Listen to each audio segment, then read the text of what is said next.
So we moved to St. Louis, 11 years now, and didn't go to church for the first probably 2 years we lived here, and then we started feeling a tug that we needed to go and, find a church. So we did go to a couple of churches in the area, and then ended up at Morning Star. And when they would pass the offering basket on Sundays, if we had money in our wallet, we would give, and if we didn't, we wouldn't. And then that got kind of embarrassing. If they passed the offering plate and we didn't have any money, we thought, man, we really need to start, at least bringing $1, $20 or whatever, just to have something to put in the offering plate. So we started giving $20 a week, and then, at some point, Pastor Mike preached on the Get Off Your Donkey series, and then we thought, man, this is a good church, and maybe we really want to get more involved. We contacted the church and asked to be on the hospitality team, and so I pulled my husband Cam along with me, and we started serving on the hospitality team.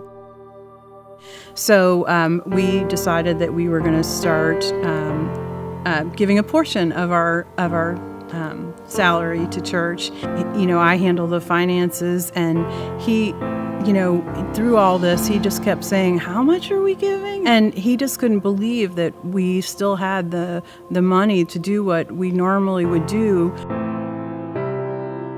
A year ago, Pastor Mike called me and asked if I would be on the finance committee. And I said, sure, I love this church, and I want to get more involved. So then over the summer, I think Pastor Mike called me again and asked if I wanted to co-chair the debt reduction campaign. And I said, sure, no problem. We started talking about giving a financial testimony. And I was like, well, I already volunteer and serve at the church, and I already tithe more than, my 10%. And so surely they're not going to expect me to give to the debt reduction campaign. I asked God, what would you do through me? God just constantly shows us, like, even when you don't believe that you could give more or stretch more, he just made it perfectly clear to both of us that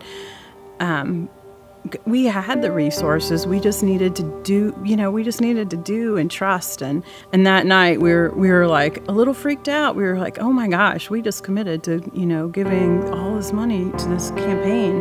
But then, minutes later, we just, this calm came over us, and we're like, oh my gosh, we're going to do this, and we're going to be a part of this campaign, and that's going to make a huge difference in Morning Star's life. It's going to help future generations of this church to not be burdened with all this debt. I feel just blessed to be part of such a exciting time in our church, where we're really concerned about, decreasing the amount of debt that we have, so that we can do big things in the future.